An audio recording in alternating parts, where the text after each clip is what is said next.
I think last few days, my talk, I think many of you, I think already attended. So now today, I have nothing to say, only question and answer. And if necessary, some debate, argument. Because you see, as you know, the Nalanda tradition very much emphasis on logic. Each Buddha's teaching,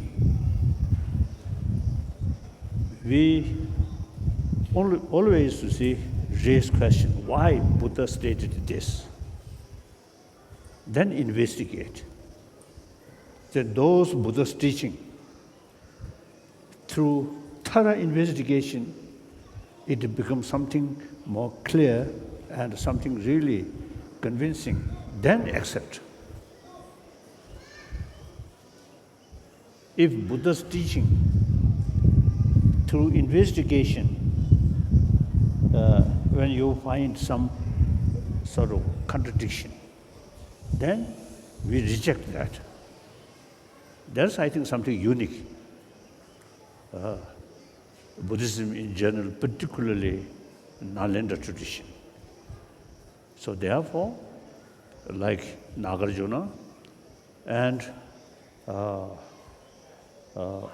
Chandakirti, Buddhapalita, you see, these scholars, some Buddha's sort of sutra, they say, this sutra you cannot accept literally because it goes against the reason. That is something quite unique. So since 8th century, the Nalanda master at that time, I think top master, Chandarakshita, he invited by Tibetan emperor.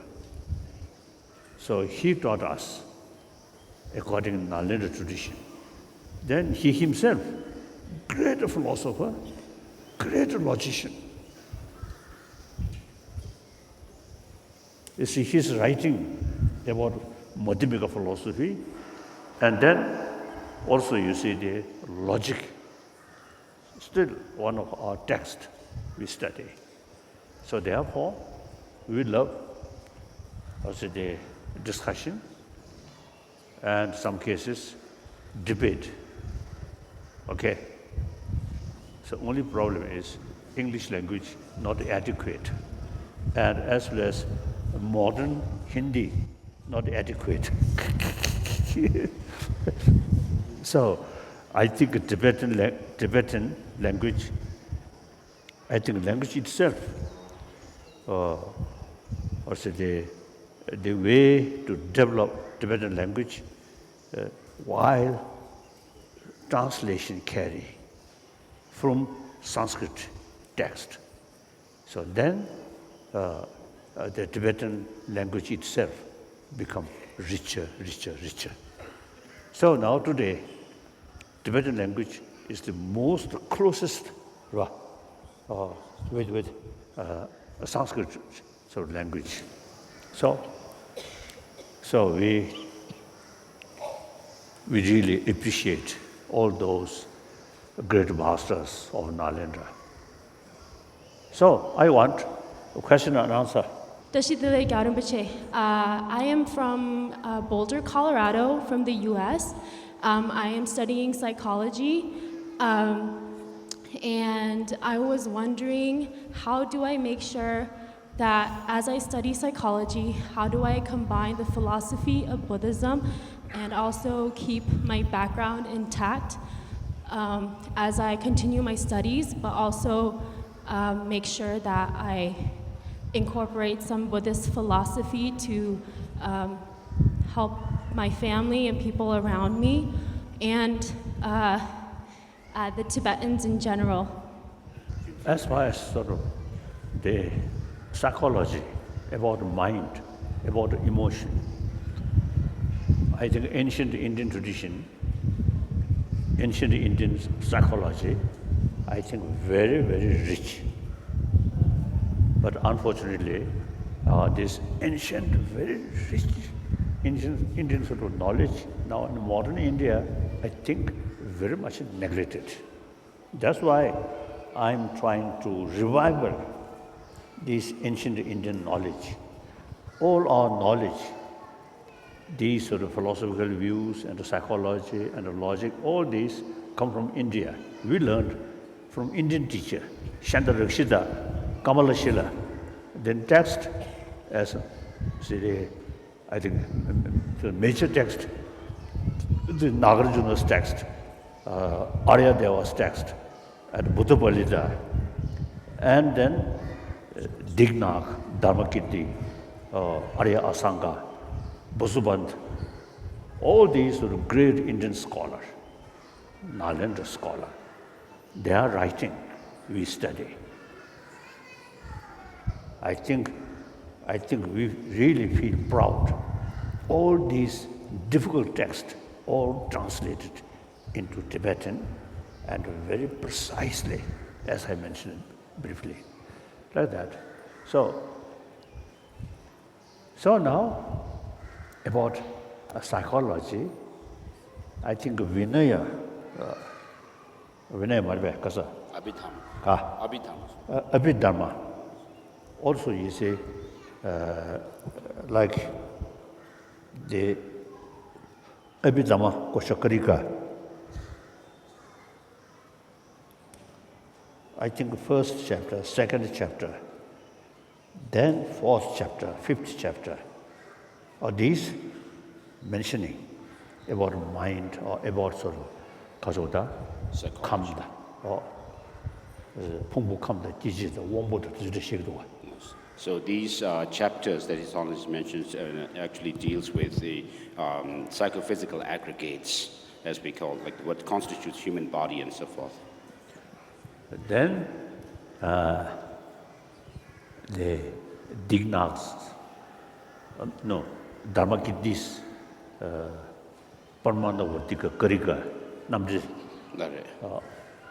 Pramanavartika Karika, which is called. While he mentioning the logic, the Buddhist logic, he also, you see, touch about mind, how to develop. So that part. I think then today, I think the easiest thing is Luri Changda.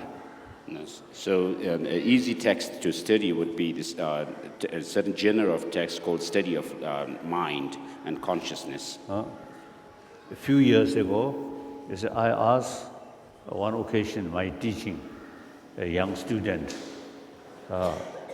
Luri Tomdi to do Parjam Tek. Yes. So some years ago, when His Holiness was giving this kind of teaching that he did these last 3 days, one time His Holiness actually asked to print this text on Lorik, a study of mind and consciousness, that was written by Atya Yongtsen Lobsang Tendrup. So perhaps you could find that text from the library. I think worthwhile you memorize that small text. I also, since a young child, I memorize Lurik Dom. So it's a versified text. Perhaps you could memorize it if you get it. Okay. No, it's called the Compendium of Awareness or something like that. Okay. Thank you. Next question.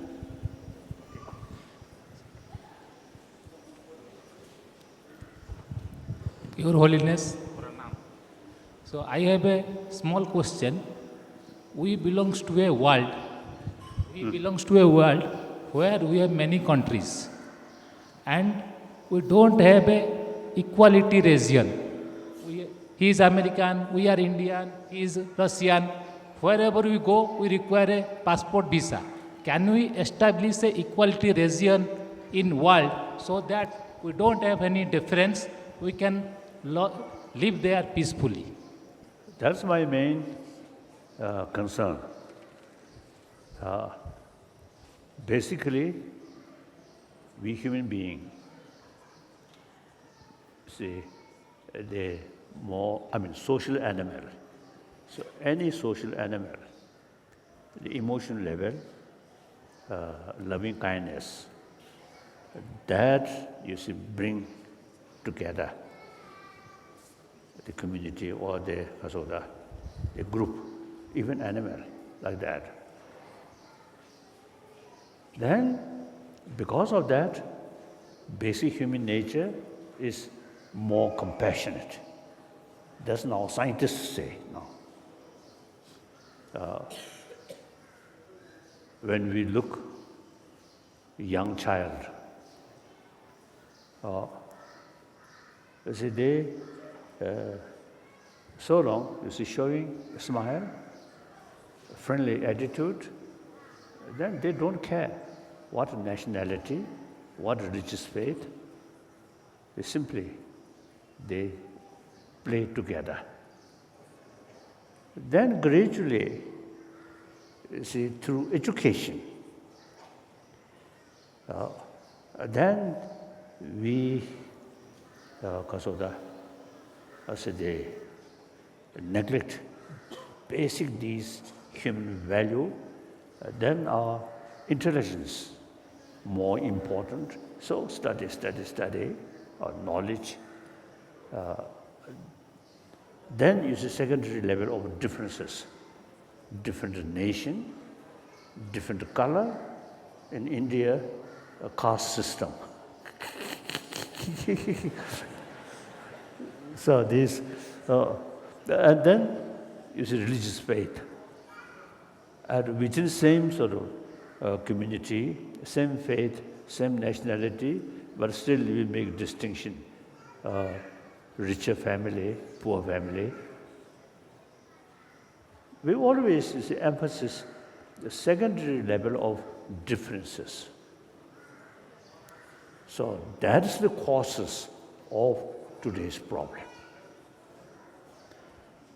So since many problems which our own creation, you see, because of these differences, but if you look, all these differences are secondary level. Basically, we all same human being. Mentally, emotionally, physically, we are same. So now, that's the only way is to try to promote the sense of oneness of 7 billion human beings and develop genuine sense of brotherhood, sisterhood, entire 7 billion human beings. Then those differences which you see they actually secondary level, then you see consider, that's not important. Important is we are same human being. Now, particularly now, today's world, the modern world, in ancient time, like we, Tibetan, inside Tibet, we only bother Tibet, the southern, the Himalayan mountain, that's our wall. And then also you see, I think geographically, that's our border. Similarly, north also there are some mountains. So we a little bit isolated and remain like that. Now today, in the ancient time, Indian, even I think Punjabi only concern Punjab, Bengali only concern Bengali, like that. Now, after sort of union of India developed, then, for example, Mahatma Gandhi ji is symbol of whole India. So the India, I think, really very good union. South Indian, East Indian, West Indian, North Indian, Central Indian. It's a different language, different script. But some South Indian, Tamil people say Tamil language is much higher than Hindi. So then Northern Indians say Hindi more important. So this is there are some small of differences, but basically all are Indian. Happily remain within union of this country. Wonderful. So similarly, I always admire European Union. For example, French, German. Till the end of Second World War, very negative attitude one another. After Second World War, then you see the leaders like Adenauer and de Gaulle and some other leaders also. Now they realize now common interest is more important than simply different national sovereignty or these things. So European Union developed. One my friend, not only friend, I also consider my tutor about quantum physics, the late von Weizsäcker. He once told me when he was young, as a young German, the French is their enemy. Similarly, in French eye, like that. Now that kind of attitude completely changed. He told me. Then the year 1990s, he mentioned that when he was young, too much there was a negative attitude between French and German. Similarly, some other sort of European member of European Union. Now today, that completely changed. So I think on a practical level, because of European Union, I think the last few decades, among the member states, no fighting, no killing. If European Union not developed, then I think these member states, I think last few decades, I think some fighting. Like that. So therefore, since, you see, they over several centuries fighting or negative attitude, but because of new circumstances, you see, develop or think about common interest. So therefore, you see, this European Union developed. The India also, you see, I really feel that Mahatma Gandhi ji totally against partition. He very much willing give prime ministership to Jinnah in order to keep Pakistan as sort of part of the Indian Union. Part of Indian Union. And then one time, do you heard Binu Babaji? We know Dekha Bobby. Sachin Longe. No. Sachin. Because of land was his Bhutan movement or something. You see, he take Bhutan. Kasa. Bhutan. No, Bhutan. Oh. So he, you see, wants to see, he express, you see, his sort of vision, the union of Afghanistan, or ABC. That means A, Afghanistan, B, Burma, C, Sri Lanka, and then India, Pakistan. All these countries, some kind of federation. His vision. If his vision, I think, materialize, then I think today Afghanistan problem, I think may not happen. I feel the big union. For example, here in India, large number of Muslims there. I never heard among Indian Muslims some kind of difficult relation between Shia and Sunni in this country. And some other Muslim country, Shia and Sunni killing each other. I think if Afghanistan, Pakistan remain some kind of part of this big union, I think much more peaceful, I feel. These Muslim countries like Pakistan and Afghanistan, I feel. So therefore, these are the example. Now think, world, global level, we should emphasize oneness of 7 billion human beings. Different language, different nationality, different religion is secondary level. I feel that. Yes? So along with that, we have to establish the equality in that region. Unless we have the equality, if we Too close, too close. unless we have the equality, we cannot unify. We have the equality. I think India, democratic country, most populated democratic country, and rule of law. There's a little complaint here and there. There is still human being there. Some complaint always there.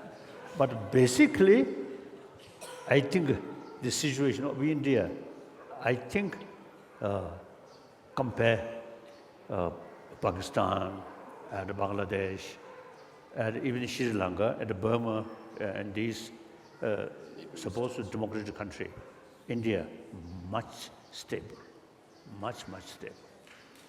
So therefore, I think India, I think really good example.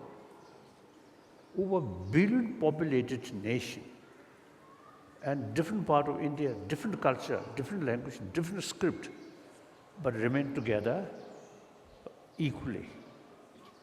And occasionally, you see the India's press, they enjoy freedom.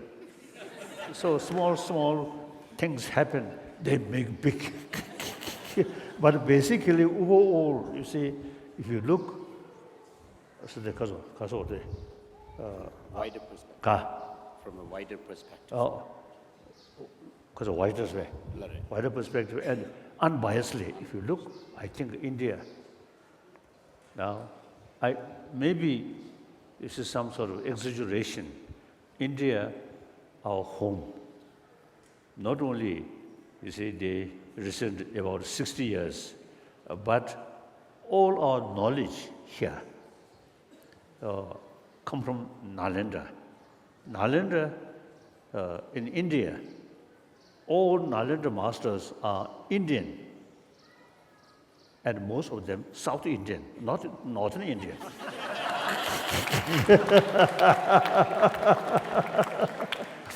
So therefore, India spiritually truly our home.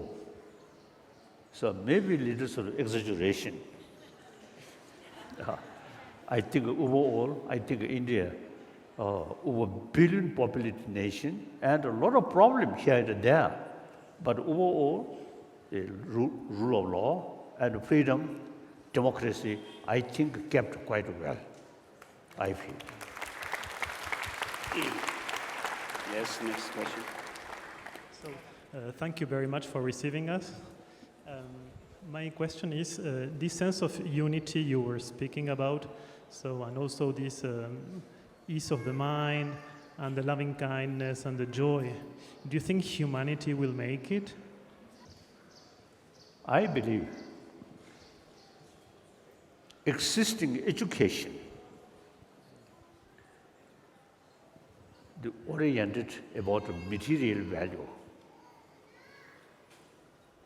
I think that's the, I feel, problem.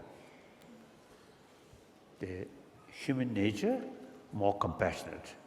And then children, they very much concerned, very much appreciate loving kindness.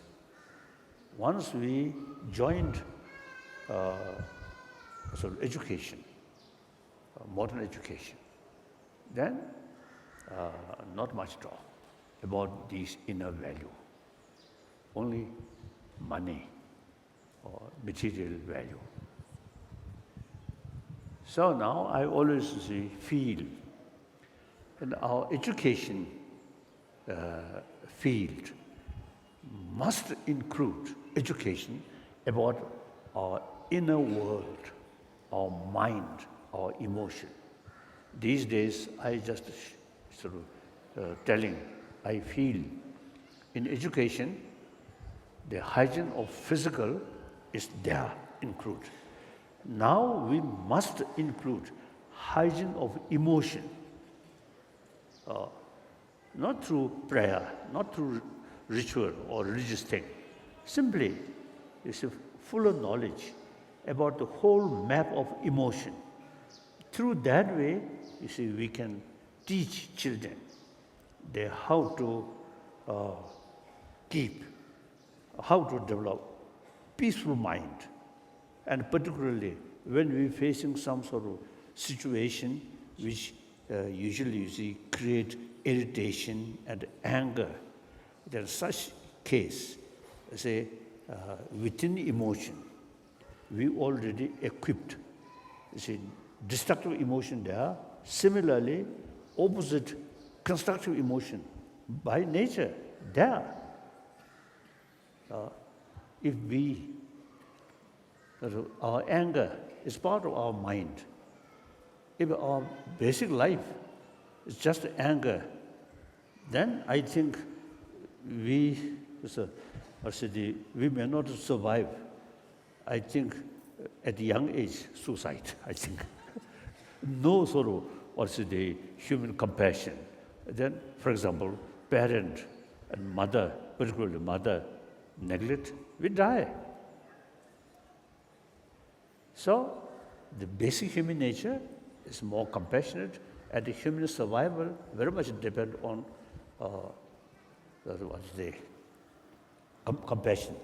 compassion, taking care of each other. So therefore, now in education, we should know, so basically in our emotion, there are all negative things as well as positive things. So firstly, as I mentioned earlier, hygiene of emotion, they educate young child. I often asking when I met some student, do you prefer smile or do you prefer this kind of face? And then everybody says smile. It's true. Me too. When I meet people, firstly, I always smile. Then response from audience also smile. Then I feel very happy. Some cases, I smile, but their side still remain like that. Then I do kasati, is no side. Tickle. Then smile come. So like that. It's human nature. We grown up in the atmosphere of loving kindness. So now loving kindness should be the important, very important for our life. So our emotion also, these things already there. Now education, not talking these things. When we talk loving kindness, then quite often relying on religious faith. So religion, then sometimes different religion also sometimes causing problem. So all major religious tradition, I think the essential message or essential practice is loving kindness.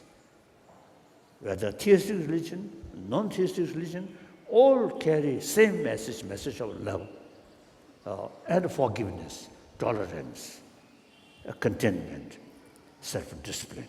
All major religious traditions carry this message. But then we sometimes seem to we not much pay attention these things, but simply very name Buddhist,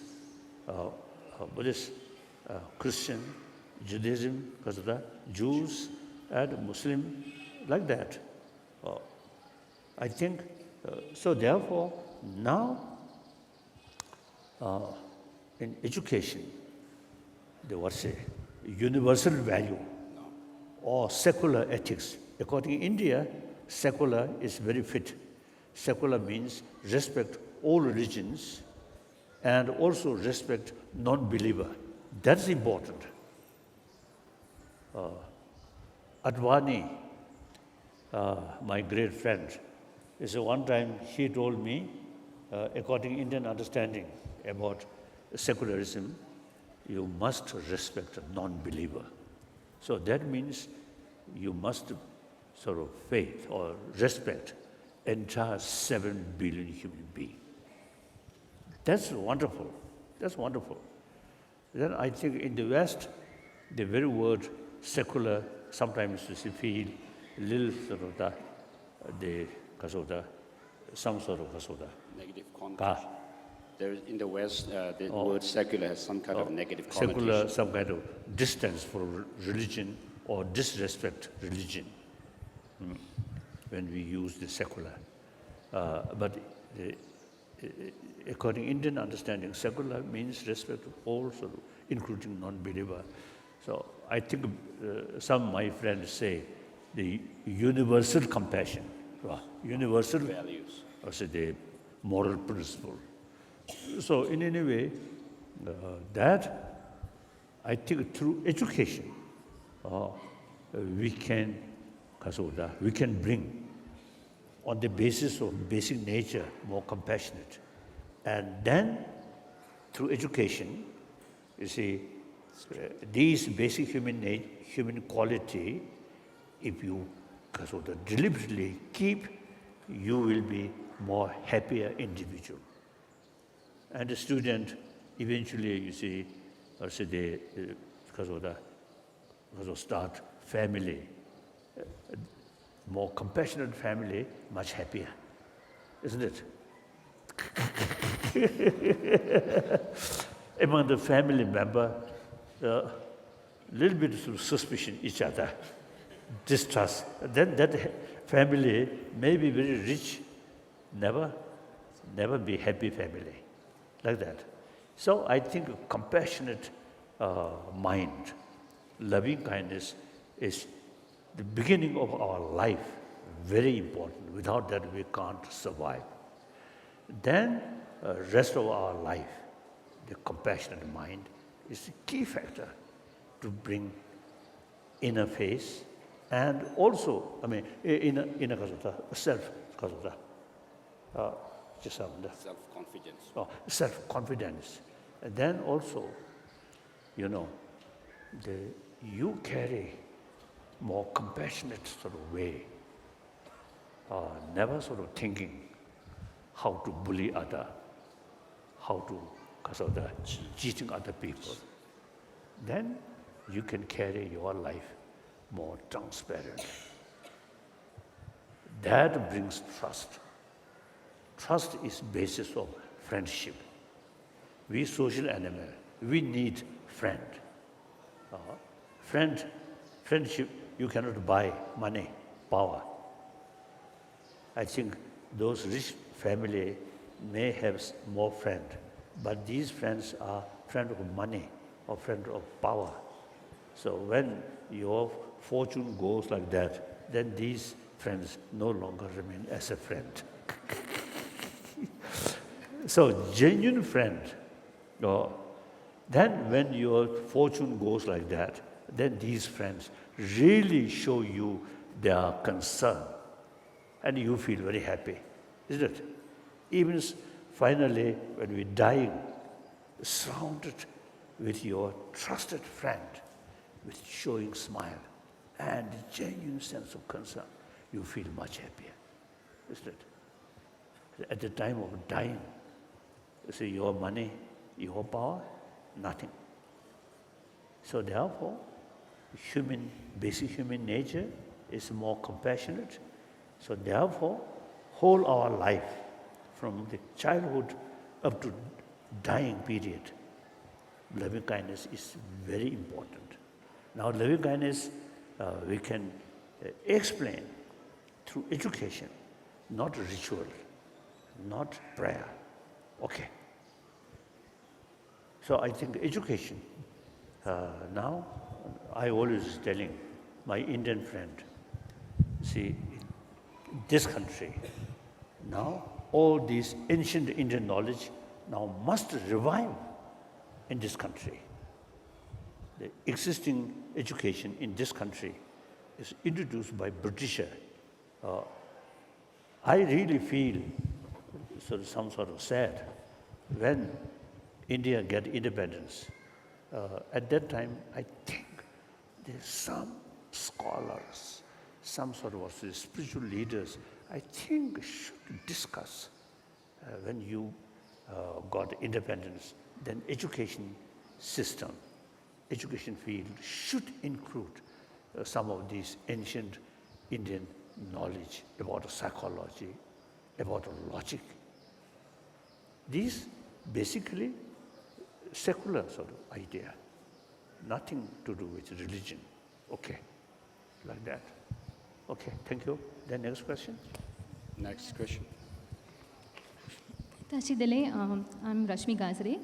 My question for you is, how does one reconcile science and religion, logic and faith in Yes. today's world? Because the education is divided into scientific education and religion is relegated to personal area. So how does one reconcile that? As far as I notice, the theistic religion much sort of emphasis faith, not much use as a reason, logic.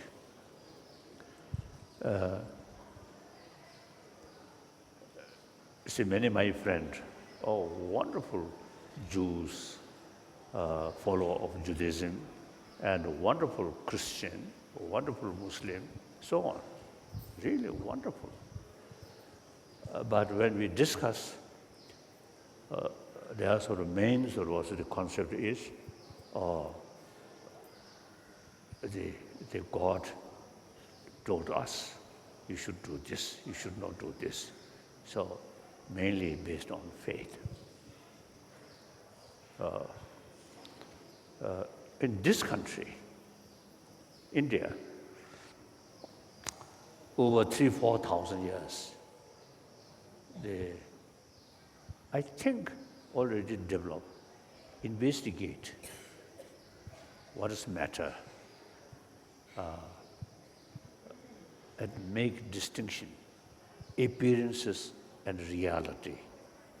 So true truth, that concept already in, I think, more than 3,000-year-old Sankhya philosophy also is mentioned appearances and the reality.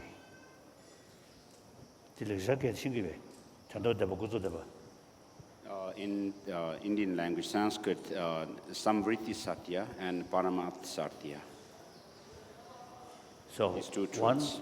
one truth, one reality on the appearances. One reality, deeper level. So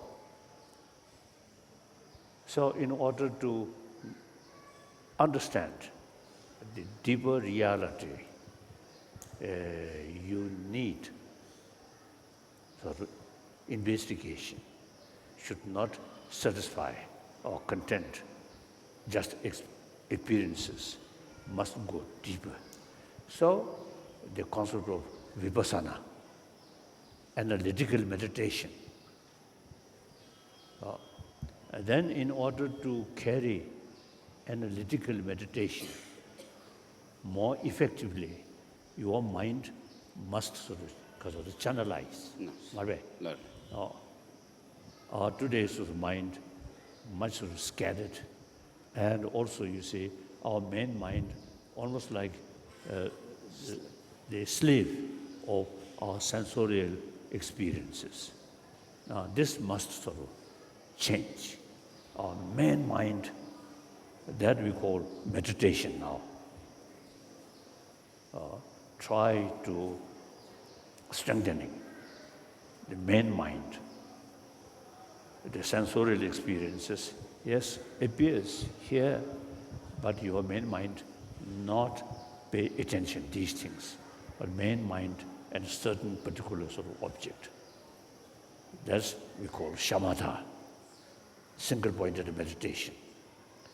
Then, you see, investigate what's the reality. So, the appearance is one level, then deeper level, reality, that's important. Obviously, most of our destructive emotion, you see, very much based on appearances. So real effective sort of antidote, that go deeper level. As I think some way already, you see, I mentioned, you see, the appearances, there are differences. The deeper level, we are same human being. So like that, you see. So the most is our concept, we, I, we, you see, on the level of appearances. Deeper level, we all same human being.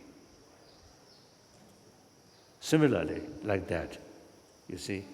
So they try to, the way or method to reach deeper level reality, that's vipassana. Shamatha and vipassana. Before Buddha come, in this country, over 3,000 years, already these practice there. So then, in order to know the mental sort of function, you have to study about system of our mind or emotion. So therefore, I think this country really, over 3,000 years, already is developed the investigation. Then, now quantum physics, they say the external thing appears something there, but if you investigate a particle, then finally, kasata, quarks, like atoms, quarks, and further investigated, nothing there. So quantum physicists, they already now understand nothing exists, external thing, nothing exists as appears. Appearance, there is something solid. If you investigate an atom level, the quark level, then nothing. So then, now quantum physicists, they say the observer, so long observer there, things are there. When no longer observer, then things very difficult to say exist. So this exactly in Nalanda tradition, Chitta Mantra mentioned that. So now in India, now the investigation, then the scientists, now quantum physicists, not yet developed to investigate where is self. Now in this country, over 3,000 years, is already developed where is self. And then you Indian, before Buddha come, you found Atma. Then Buddha come, no Atma. So anatma theory. So these are, I think, the result of investigate where is self. Firstly, you see, nothing exists as appears, number one. Then where is observer? Investigate. Then you say there is Atma. Then Buddha say, even Atma, if you investigate, where is Atma? Because separately exist besides this body and mind, impossible. That Atma, something permanent, never changing, that theory difficult.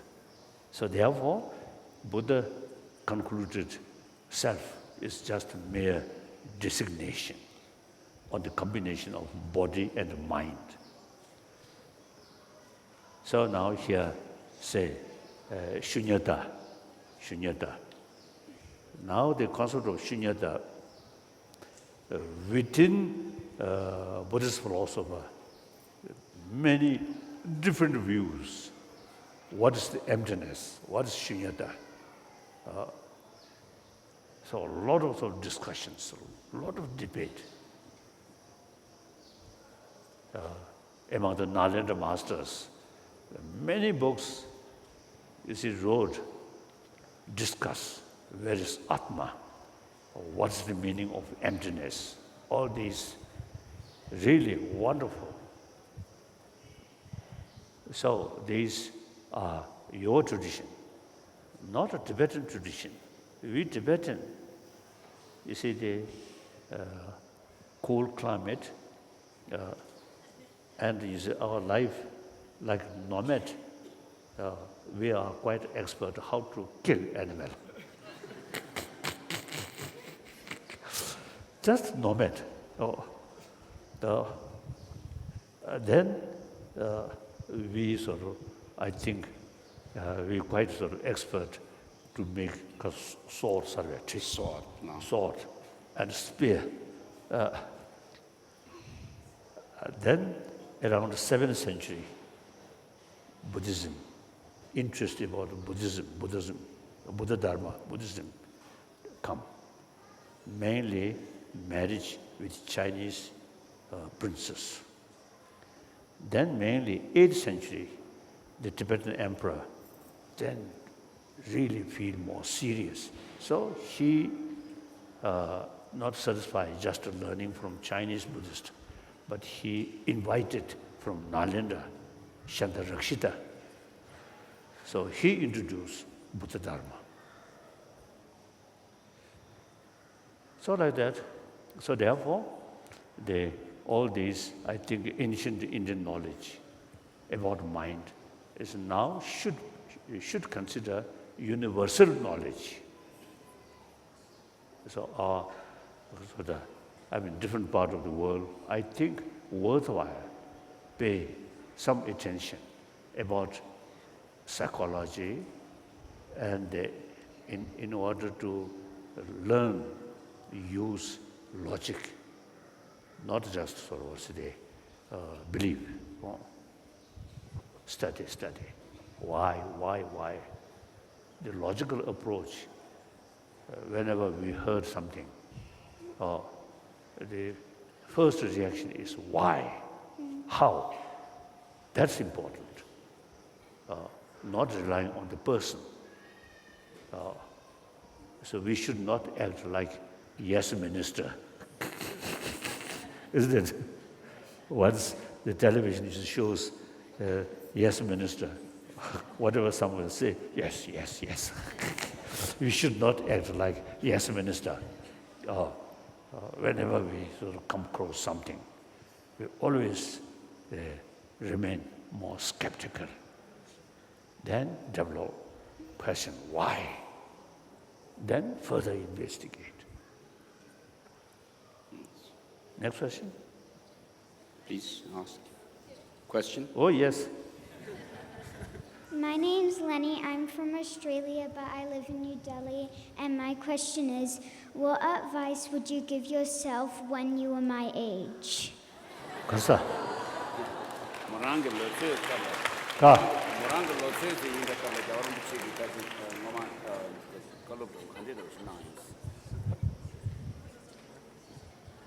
Like, you see, how old? What is that? 8 Yes. 8 year. Oh, at that time, you see, I think, one naughty boy. I never sort of showing interest to study. Only thing is play, and run here and there, like that. So one day, my tutor, one day he told me, he noticed my shoe outside the room where we study. He saw that shoe. The resum sash can you No. resum sash. Yes. The looks Kasoda. The Kasoda. But the looks Guba Sibuzem Seshavish. The bad color she was taught the Jason. Bad resum or Hambo the bed also Shivish had the chas. Shabby the story. So His Holiness's teacher saw his shoes, which are sewed actually, and all the stitchings have come off. And so that was what he told His Holiness. So my, one shoe I think made by Kasoda. Gube. No, Gube. sewed. Oh. So in any way, he told me later, at that time, the Dalai Lama's shoe really, Kasoda, shows too much sort of running and sort of what's the Kasoda, in mud or in water, go like that. He noticed that. He later told me. So when I was young, I have no interest for study. And very lazy, really very lazy. Because I'm quite lazy, so my tutor kept one whip. At that time, my brother also used to study with me. So two whips. One whip, ordinary whip, one whip, yellow whip. So that yellow whip, suppose holy whip. So holy whip to punish the holy person, Dalai Lama.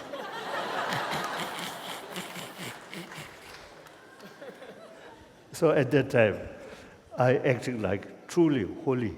There's no use holy whip because I'm quite sort of Kasoda, Smart. naughty and no interest for study. So that whip always keep beside my tutor. So my study, no enthusiasm, no sort of interest, but out of little fear, I carried this study.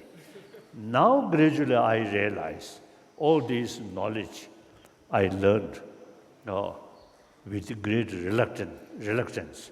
Now I found very useful, like that. So,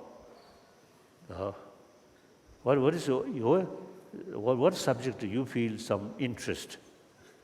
And what do you want to be, what field or profession field?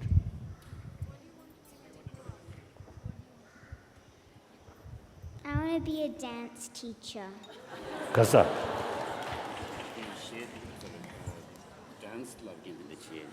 Very good. Very good. But I think seriously, I usually is describing generation of 20th century, generation of 21st century. Myself belongs to generation of 20th century. That already gone. Now, 21st century at the beginning. So 21st century, your century is, you are generation of 21st century. Now please, you think more seriously. What happened in 20th century? I think a lot of killing, a lot of suffering. According some historian, around 200 millions of people killed through violence. First World War, Second World War, Korean War, Vietnam War, and then including civil war in the former Soviet Union, and then China also. And then now today in Africa and the Middle East, still too much killing. And the worst thing is in the name of religion, name of faith, killing. Terrible. So in that sort of circumstances, I think India's tradition, religious harmony, in this country, all major world religious traditions live together. Mutually respect. And in 1,000 years, there's some heated debate or discussions among the scholars, but never use this. Remain as a spiritual brothers, sisters, and intellectually debate, question and answer. But I think India is the only nation where all major world religious traditions live together. In Delhi, the capital, the Muslim mosque there, and what's the Jews, Synagogue. the Jews was a temple also there. And then of course Christian church there, and then Jain church, Jain temple, Gurdwara, all major religious traditions, you see, temple in Delhi. So like that, and many parts of India, you see different sort of spiritual traditions there. Recently, I saw one newspaper, Punjab. In Punjab, one place, the local population, the Hindu about 4,000, and Christian, Sikhs also around 4,000. Then Muslim only 400. But then the local people helped to build a mosque for 400 Muslims. That's India. Then also I feel the follower of Zorazuddin in Bombay, Parsi. Bombay, big city. In Zorazuddin, a follower of Zorazuddin, less than 100,000. But no fear. Very peaceful. I think in Bombay, big city, I think several millions of Christians, several millions of Hindus, but no fear. So India's 1,000-year-old tradition of religious harmony, I think should be more actively show the rest of the world, particularly in the Middle East nowadays. I think religious harmony is possible. Now this country, this is religious harmony over 2,000-3,000 years, religious harmony there. So that also I think the very concept of ahimsa. Ahimsa must go with karuna. So these Indian tradition, I think, very practical, very useful. So modern Indian, you forget these things, they just admire Western materialistic life and copy that. I think, yes, materialistic life, and with that materialistic sort of oriented education, very important, including science, technology, economy, and everything. But meantime, ancient Indian sort of knowledge, how to develop peace of mind, and mind becoming more realistic and more wider perspective. That's very important. Next question? Yes. Thank you. Thank you. Yes, now. Hello, my name is Kai Sinan Özbek, and I'm doing a Tushita course right now, and I'm wondering about something. His Holiness, please do not get me wrong. Please don't I don't want to judge or offend you or anyone. You were talking the past few days quite a lot about every sentient being has the right to be happy. Every sentient being should be free from suffering. We know that baby cows get taken away so they can get more milk from the mother. Chickens are in small little cages and almost all the males get killed straight after birth only because they don't produce eggs. I think these days it's really important to make people aware of it. I believe Buddhist community with their compassion to all sentient beings could be a big part of it. I believe you have a lot of influence. I would like to hear your opinion about it. Now we Tibetan, the follower of Buddha Dharma, main practice is compassion. But most of Tibetans are non-vegetarian.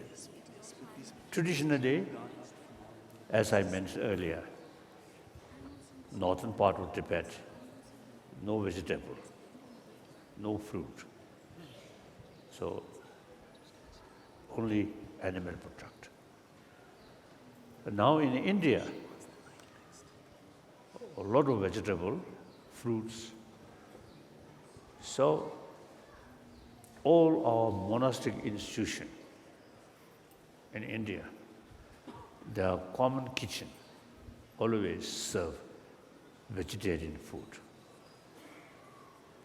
Since I think now last 10, 15 years. Almost I think 2 decades like that. And then Tibetan settlement, right from the beginning, we not accept any help for fishery, for poultry, and then Big farm. piggery, like that. Right from the beginning, we not accept any help. So, all Tibetan settlement, mainly in South India, is no poultry, no fishery, nothing. And the individual Tibetan, if they prefer some non-vegetarian food, that's up to them. Okay. So we try to promote vegetarianism. It's very important. Now, world level, I think too much sort of use fish. Those people who are fishing, no sense of feeding these small fish, moving with feeling, with mind. And then beef farm, poultry.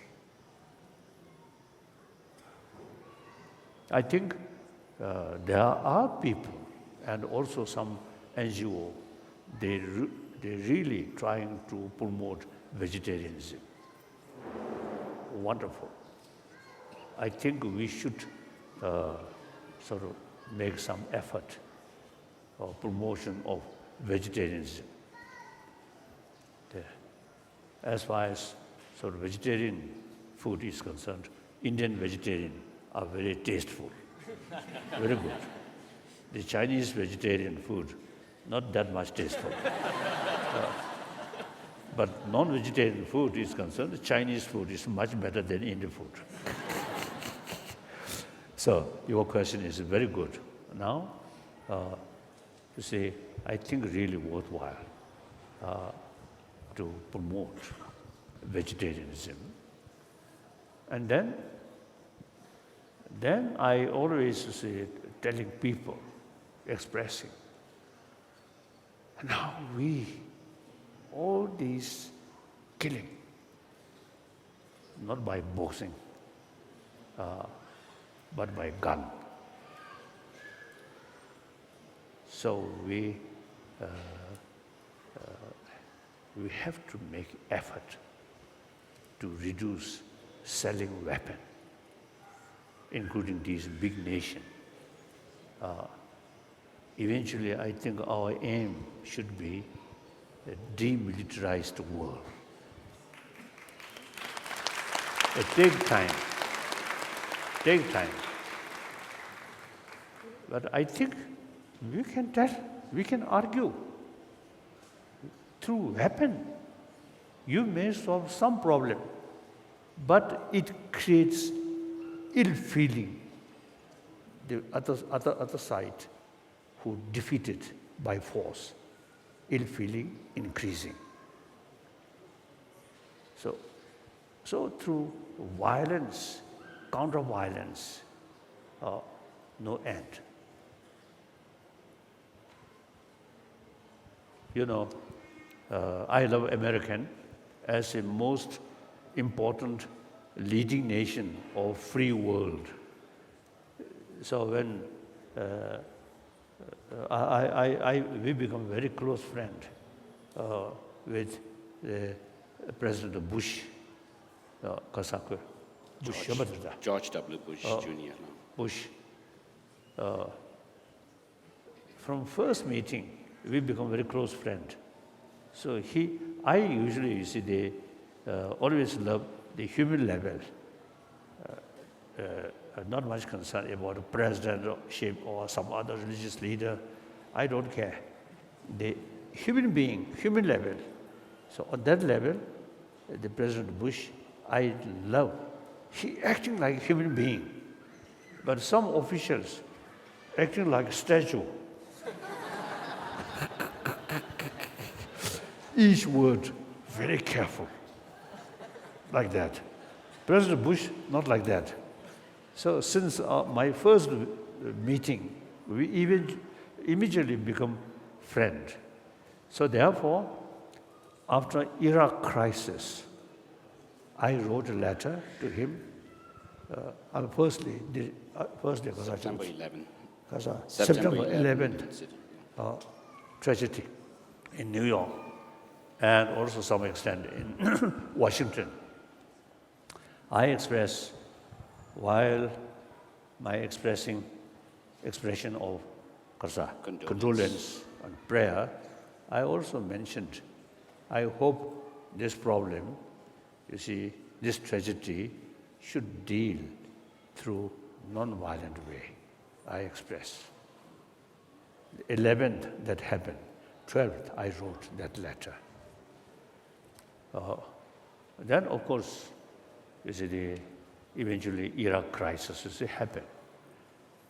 So after that, another occasion, our meeting, then I told him, I love you, I respect you. However, some of your policy is concerned, I have much reservation. And he smiled. So like that, I know that person.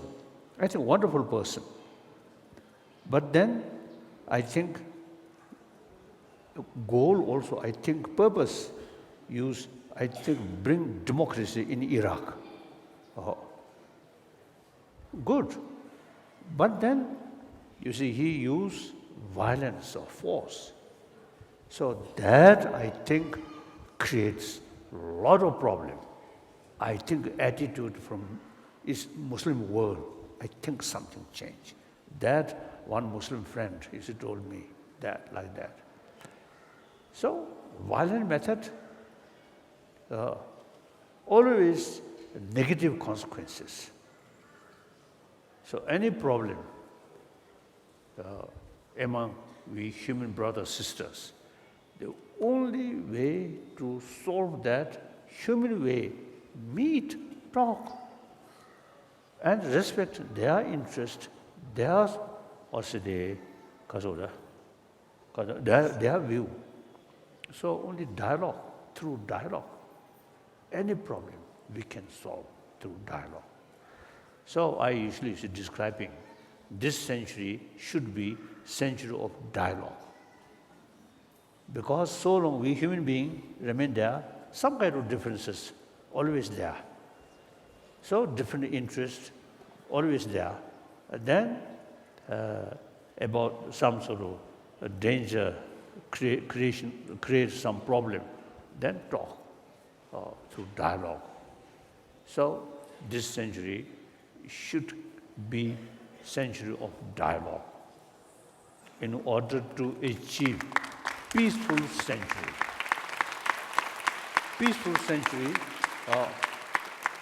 Peaceful century cannot achieve through prayer. I am Buddhist, I pray to Buddha, but I have no faith. Peace will bring by Buddha. I don't believe that. So similarly, God, I don't think, have the power to bring peace. And then also you see, Allah, I don't think. So over 3,000 years, the followers always pray. Nothing happened.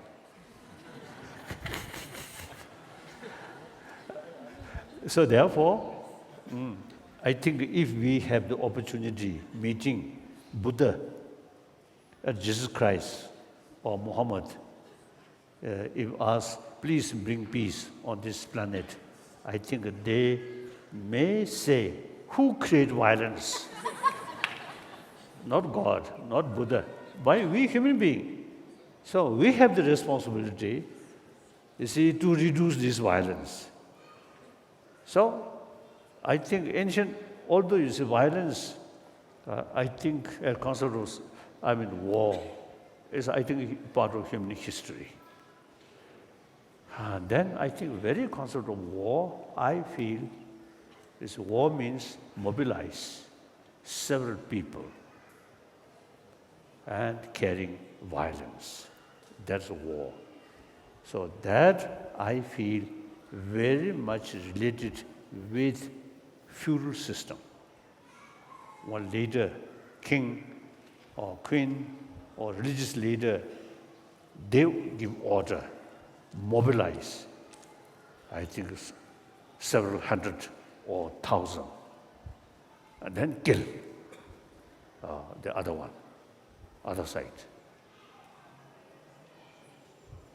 So I feel the very concept of war is related with feudal system. So now, today, we totally they follow or practice democracy. So ruler of the country is people, not few individuals. So in feudal system, few individuals give order. I think if you see those soldiers, 1,000 soldiers, if you ask, you really willing to sacrifice your own life? I think answer may be, I don't want, you see, this fight, I think. But so-called order, or religious leader, or king, or martial order. So I think the very concept of war is, I think, outdated. And practical level also cannot solve through force. Force now, in modern sense, with weapon. So we should think more seriously, step by step, is how to reduce. They produce weapon, selling weapon. Then eventually, this world should be demilitarized world. I really feel. Of course, take time, and we need constant effort through education. All this, I feel, now my next meeting with the Thai monk. So, thank you. I consider all of you as a part of 7 billion human beings. I myself also consider one of the 7 billion human beings. Essentially, even according to theistic religion, we all are the creation of God. God like our Father. And what kind of that Father is infinite love. So, since we, according to theistic religion, since we all children of that kind of God, so we should be more compassionate person. Okay. And then non-theistic religion, such as Jain tradition, Buddhist tradition, and so on, say future of oneself depend on our own sort of way of life. So if you carry your life more harmful to others, you have to face negative consequences. Day-to-day life, if possible, helping them. If not, resisting, harming them. That's meaningful life. So you carry more peaceful, meaningful life. You get happy life, isn't it? And you should not become slave of anger. We should be master to control our anger, not through prayer, but use our reason. Anger always, I think, some of you, I think, listen to my teaching, then it clearly mentioned anger only sort of bring unhappy state of mind. Disturbed mind. The counterforce of anger also biologically we already equipped. That's human loving kindness. That now we can through reasoning, and we get more conviction. The conviction brings enthusiasm.